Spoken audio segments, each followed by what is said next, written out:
పాపం జోలికి వెళ్లకుండా పరిశుద్ధంగా నిలబడాలంటే ఒక సూత్రం. ఒంటరిగా ఉంటున్నప్పుడు సోషల్ మీడియాస్ ఓపెన్ చేయొద్దు. ఆ సూత్రం పాటించండి.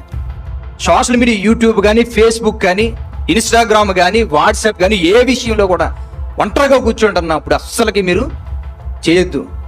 దేవుడి వాక్యం వస్తుందన్న విషయం మీకు తెలిసింది అనుకోండి, అప్పుడు ఆ వాక్యమే మీరు ఓపెన్ చేసుకుని మీ చేతిలో పెట్టుకోవద్దు. దాన్ని వాక్యం అలాగా పెట్టుకుని మీకు దూరంగానే పెట్టుకుని మీరు వినండి, దాని దగ్గరికి వెళ్ళదు. ఎందుకంటే చేతులతో ఉన్నప్పుడు చేతులు మరలా దాన్ని ఏదో ఒక ప్రేరణ వచ్చి చేయాలనిపిస్తుంటది.